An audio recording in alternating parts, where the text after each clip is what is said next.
Ağzına belle vururum. Yalnız senin ölçü birimleri olarak kullanmam Evet. Oo. Yapıyorsun bu sporu. Dur. Ay. Oha, sigorta yaptırdı. Evet arkadaşlar. Merhaba, kanalıma hoş geldiniz. Şimdi sizlere üzüm açılışı yapacağım. Tamam, tabii ki de değil. Yap bakalım, üzüm açılışı nasıl oluyor? Üzümü nasıl açarsın mesela? Üzümün neyini açıyorsun? Çok güzel. Bizim her sene tutmayan üzümlerimiz oluyor. Ya aşısı tutmuyor ya gelen açık kök fidesi tutmuyor. Ve biz 3. senemizde 3. kez yeni üzüm fideleri dikiyoruz. O yüzden 3. geleneksel fide dikimimize hoş geldiniz. Yaklaşık. Yok, gel. Ya böyle. Azıcık bana doğru gel. Sen tırça getirdin mi? 14 sıra var. 45 tane var her sırada. 40 desek 15'ten 600 civarı burada var. Geçen sene ektiğimiz bağda da yaklaşık 200 tane var. 600-800 mü ediyor öyle? 40 yapar! Evet. 800 tane üzüm asmamız varmış. Bu sene 120-130 tane yenileyeceğiz. Her sene bağın 5'te birini yeniliyoruz yani. Evet. Nasıl oluyor? Domates eker gibi üzüm fidanı ekiyoruz. Evet. Yapacak bir şey yok. Bunlar gerekli bilgiler değil ama söyleyeyim. Evet. Bağımızın arası, ikisi arası kaç santim canım? 1 metre. Değil. 2 sıra arası. Sen kaç santimsin? Çok komik. Ya bir söyle ama. Bir Her buçuk- zaman aynı. He? 1.59. 1.59. Sen 1.59 sınırını bilir misin? Bilirim. İki sıra arası 1,5. Sıra üzerindeki iki kök arası mesafede 1 metre. Biraz sık dikim yaptık aslında. Ticari olmadığı için böyle tercih ettik. Hadi bakalım başlayalım. Açık kök olduğu için çok oyalanmamamız gerekiyor. Tamam. Bravo. Kıvrılıyor yoksa yapardık. İleri de yapabilirim. Geri geri. Geri geri. Ay, Geri şey mi? olursun ha, fıtık mıtık olursun. Dikkat. Geri geri. Ben sana dur diyeceğim. Ağırmış çok. Yürü yürü yürü yürü yürü yürü yürü. Bakalım önce hangimiz devrileceğiz? Devam. Bacaklarım titredi. Düşeceğim sandım. Ciddi misin ya? Buna takıldım çünkü düşeceğim Ha, sandım. bak. Hazır, ateş. Geri geri geri geri. Bu arada gerçekten Tamam. ağır. Bu ıslak Tamam toprak dur. diye Hop galiba. hop hop. Ağır ya, hızımı alamadım. Buradaki geçen sene kurumuş. Bu da onun kargısı. Yana dikeceğiz bunu. Buradaki kuruyunca da yanındaki asmayı biraz daha bu şekilde uzatmışız üzüm alabilmek için. Bu sene bunu tutturabilirsek bunu buradan budarız. Buradan uzayan da bu tarafa doğru diğer asmaya kadar gider bu şekilde. İki kök arası 100 santim olacak demiştik. Yani tam buradan kazmaya başlayacağız. Kazacak mı? Olur. Yapamazsam dalga geçmek yok ama. Çünkü buralar sertleşmiş olabilir. Hadi bakalım. Oh, gölge. Heh. Evet. Çırak. Yatır yatır yatır yatır. Yatıracağım. Evet, evet. Arkaya dikkat et. Hem elini hem şeyleri çarpma. Şimdi sola doğru at veya sağa doğru at, ne tarafa atmak kolayına geliyorsa. Kaldırma, kaldırma. Böyle Devir, mi? devir. Devirdim. Ağzına kürekle vururum lafını gerçekleştirecek. Ağzına belle vururum. İki lafın belini kırmadık demeyiz. Biraz daha alayım mı? Tabii, yok canım, yeter o. Hayır, bu bana doğru oyacak mıyım biraz daha, İşte bak. yoksa yanlardan mı oyacağım? Ne? Onu demek istedim. O kürek saplanan yer tam ortaydı. O kadar uzağa atma, onları geri dolduracağız. Gerçekten alamadım. Kürek yok mu ya? Ben kürekle yapacağım. Tek problem bel olması. O çıktı, sen anladın, ben o toprak çıktıktan sonra fırladı mı nereye giderse. Sen Evet. özellikle bir yere atmıyorsun o toprağı. Evet. Aynen öyle. Ne zaman küreye geçeceğiz? Bunun ucu sivri olduğu için bu ucunda küçücük kalıyor. Küreye geçmeyeceğiz. Toprağı dibe doğru kazdığımız için bununla kazmak daha kolay. Öyle mi? Tabii. Hep bununla mı yapacağız? Tabii. Şimdi şey yap. Dibindeki toprağı alma ama şöyle dibindeki toprağı yumuşat. Fideyi biraz daha dibe doğru batırmak Anladım. gerekirse. Toprağı yumuşak olsun. Evet. Bunlar aşılı fidanlarımız. Şöyle bir tanesini örnek alarak alayım, göstereyim. Şurası aşısı. Aşı yaptıktan sonra mumluyorlar büyük ihtimalle. Bunu dikeceğiz ama dikmeden önce şu köklerini de biraz kısaltacağız. Kök temizliği yapacağız. Ondan sonra dikimi yapacağız. Şu şekilde.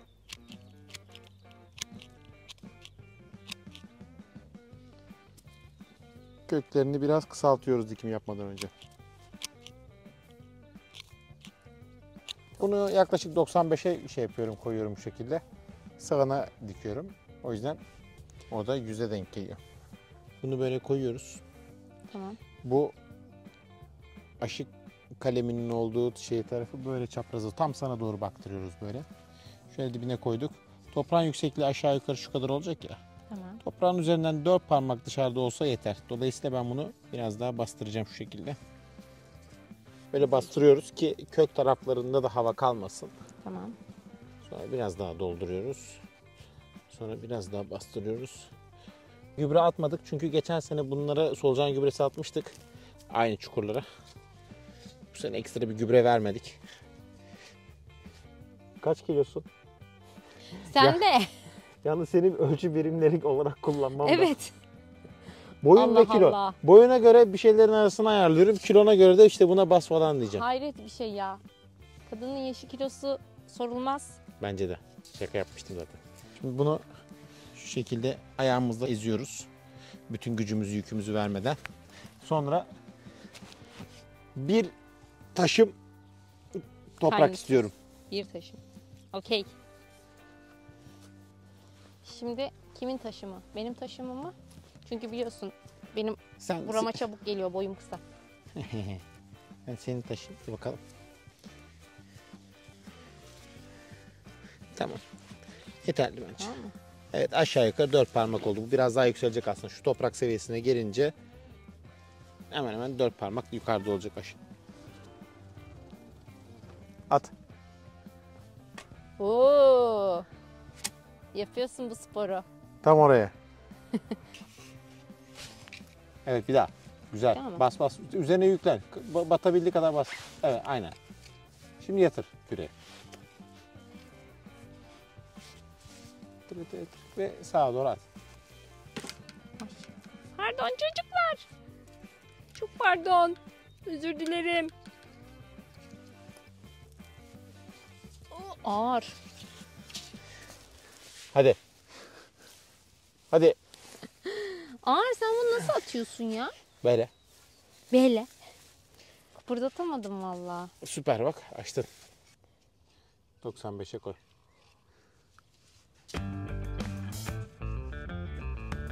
Şimdi aşısı bu tarafa bakacak. Evet. Ne oldu? Bilmiyorum. Bir şey yok, bir şey yok. Biraz. Söyleyeceğim var. Söyleyeceğim.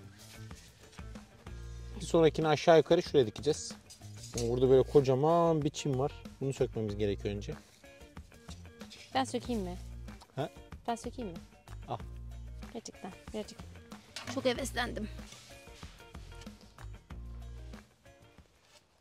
Evet.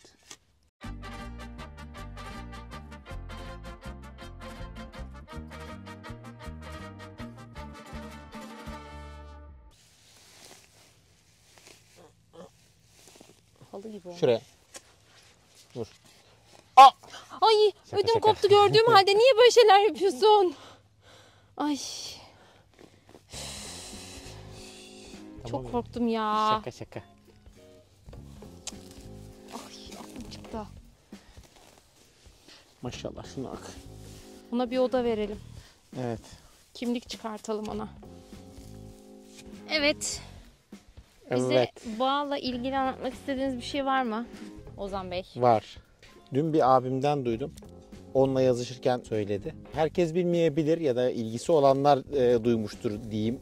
Şöyle bir inanış var. Bağın kökleri 100 metre dibe kadar gidebiliyor. O yüzden bağı mümkün olduğunca az sula. Kökler dibe doğru gitsin. Kendi besinini kendisi bulsun. Daha güzel üzüm olsun gibi. Ama öyle değilmiş. Nasılmış? Normalde üzüm asmasının kökleri ortalama 1 metre kadar derine inip sonra yanal şekilde ilerliyormuş.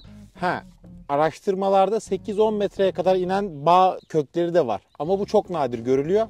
Ortalaması traktör pulluğunun indiği kadar veya hadi en fazla 1-2 metre kadar. Onun dışında daha aşağı inmiyor. Dolayısıyla işte bağı sulamayalım, o 100 metrelere insin falan.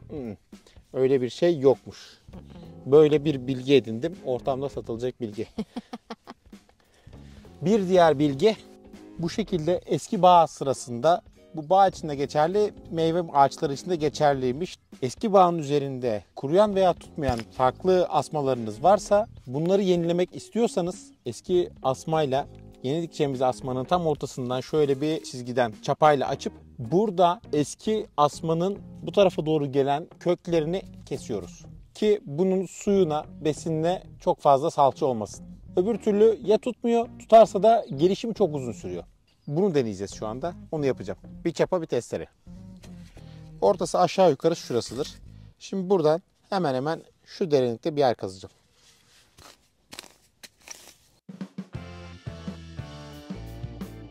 Kılcal kök varsa da böyle vurarak zedeliyoruz, kırıyoruz.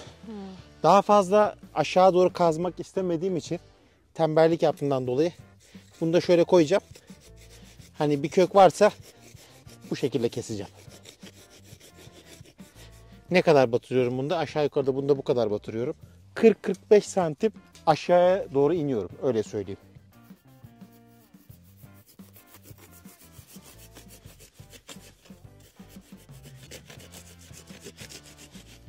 Bu şekilde. Bir şey daha göstereyim mi? Acaba ne diye Bugün faydalı bilgiler serisi gibi olacak böyle. Şu çok güzel bir örnek. Bunu da göstereyim. Gel. Bağda unlu bit mücadelesi için normalde kimyasal zehirler kullanılabilir. Ama onu kullanmadan önce mekanik mücadeleyle işe başlayabiliyoruz. Bu da nedir? Bağın eski gövdesi bu şekilde ölü bir tabaka oluyor. Bu ölü tabaka mesela. Şu 1 senelik bir sürgün. Bunun yüzeyinde o şekilde ölü bir tabaka yok, fark etmişsinizdir. Şimdi ne yapıyoruz? Unlu bit mücadelesini mekanik olarak devam ettirebilmek için bütün bağlarda bu ölü tabakayı söküp atıyoruz. Aa, çok zevkli. Bu şekilde açılacak yer yoksa elinizde şöyle bir çakı olur. Böyle kaldırtırsınız. Unlu bitler genelde bu ölü tabakanın altına saklanıyorlar. Oralarda yumurta yapıyorlarmış. Bunları bu şekilde açmak unlu bit mücadelesinde ilk adımınız olabilir. Tabii dönümlerce bağınız vardır. Bunu bu şekilde tek tek elle sökmek veya birini tutup bunu söktürmek çok fazla karlı olmayabilir. Ama bizim gibi hobi bağınız varsa, kimyasal kullanmak istemiyorsanız illaki buna ayıracak bir zaman bulursunuz diye düşünüyorum. Bir de bunu soymak da çok zevkli görünüyor. Evet. Terapi gibi. Hani eşyaların böyle jelatini var ya, ilk kullanımdan. Evet. Yüzey böyle olacak. Senin tarafta eksik kaldım bilmiyorum. Biraz sonra orayı da temizlerim de. Bu bilgiyi de yeni duydum. Bunu da daha önceden yapmamıştık. Geçen sene uygulamamıştık. Bu sene ilk olacak bizim de. Bu şekilde bağımızın ölü derisinden, ölü kabuğundan kurtulmasına yardımcı oluyoruz. Peeling yapıyoruz asmalarımıza. Çok da güzel görünüyor ha. İkinci bilgi de buydu. Aa! Kendimizi sakatlamadan bitirsek bari günü. Evet, Allah'tan çakımız kör. Sadece bir şeyleri dürtmekte kullanıyoruz bunu. Bir şeyden daha bahsedebilir miyim? Bir şeyden, sadece bir şey hakkım var. Konuş bebeğim. Sen bahsetmeyeceksen kim bahsedecek?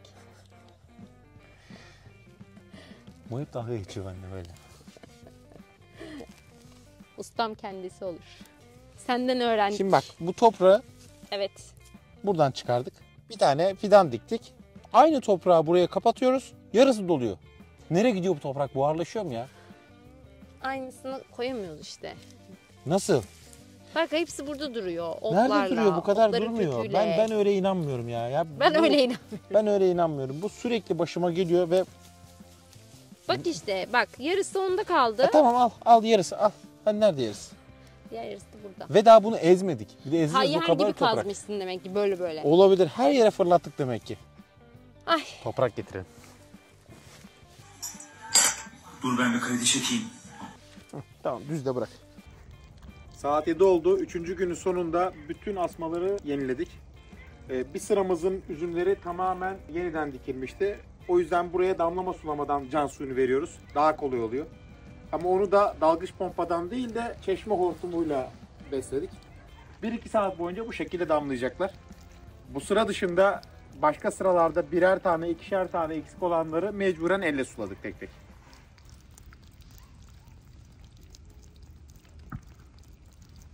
Bir hafta kadar önce zeytinlerimizi, üzüm bağımızı ve meyve ağaçlarımızı budadık. Son bir senedir de bu budama artıklarını öğütüp kompost yapmaya başladık.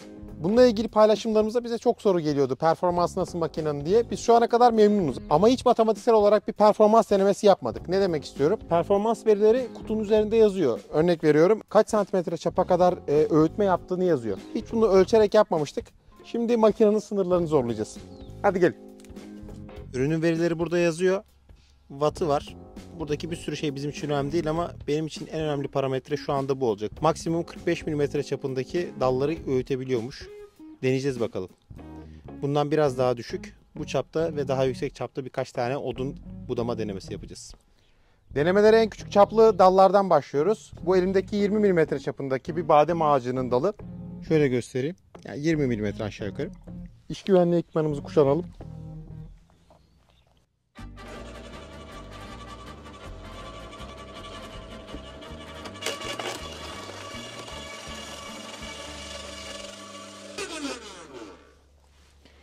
Bunu hiç zorlanmadan öğüttü. Şimdi çapımızı biraz daha büyütüyoruz. Bu da 25 mm çapında yine bir badem ağacı dalı. Bundan sonralarını göstermeyeceğim. Çaplarını ben size söyleyeceğim. Bana güvenin. Bunun şu çapı da çok geniş. Normalde ağzı bir karış, yani aşağı yukarı şu genişlikte. Ben biraz sıkıştırarak vereceğim bunun içine. Bakalım.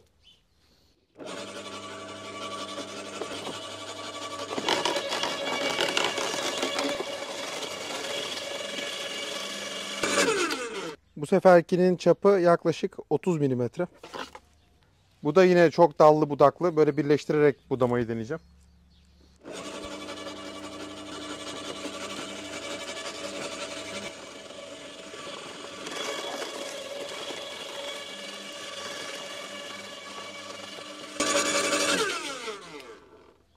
Üçünde de herhangi bir zorlanma yaşamadı. İşte makine sınırlarını zorlayacak bir parça. 44 mm çapı var. Makine 45 mm öğüttüğünü söylüyor. Bakalım deneyelim. Olacak mı?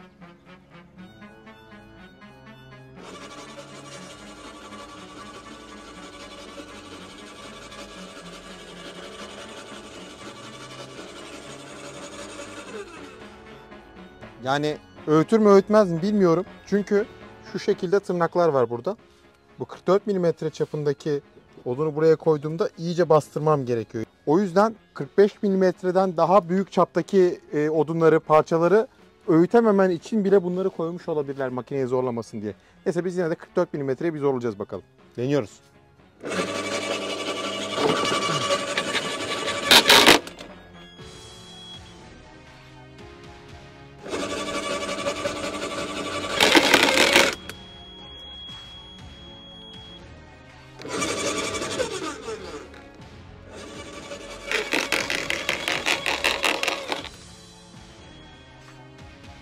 Zorluyor. Yani bu çaptaki dalları büyük ihtimalle zorlandığı için kendini kapatıyor, korumaya alıyor. O yüzden stop yapıp dalı biraz geri çıkarıp daha sonra tekrar yedirmek gerekiyor.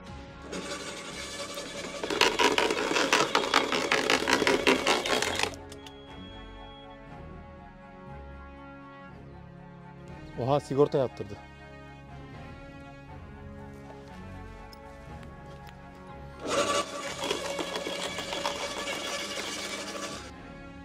...44 mm çapındaki dalı yaklaşık 4-5 denemeden sonra öğüttü. 4-5 denemeden kastım da makine arıza verdi zorlandığı için. Çok fazla o kalınlıkta dalım yok. Olsa da belki onları yakmak için kullanırım bilmiyorum ama ben yine de katalog üzerinde yazan değeri rahatça öğütür diye düşünüyordum. Siz performansı hakkında ne düşünüyorsunuz? Böyle bir makineyi alır mıydınız eğer ihtiyacınız olsa? Yorumlara yazın, bekliyorum. Gelin bir de öğütülmüş haline bakalım. Ne derece küçük yapıyor. O 44 mm çapındaki ağacı bu şekilde öğütmüş. Biraz bütün bütün kalmış ama yine de böyle ekmek gibi dilimlerini ayırmış diyebiliriz böyle. Ayrılıyor. Diğer küçüklerde zaten herhangi bir problem yok. Bunları gayet güzel parçalıyor. Şu şekilde yapmış bakın mesela. Tamam, güzel. Ben makineden çok korktuğum için iş bittikten sonra ortaya çıkıyorum. Çalışmıyor.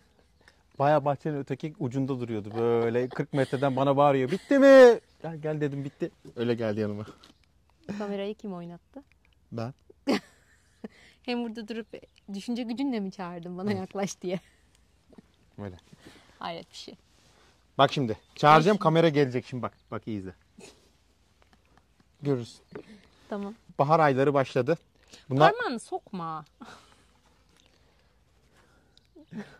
bahar ayları başladı. Bundan sonra bahçede çok fazla işimiz olacak. Bu şekilde bahçede yaptığımız işlerden kesitleri paylaşmamızı istiyorsanız lütfen yorumlarda belirtin.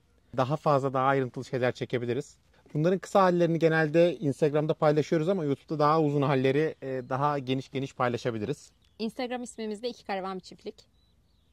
Bugünlük bizden bu kadar. Çok çalıştım, çok yoruldum. Hadi kaçtık biz.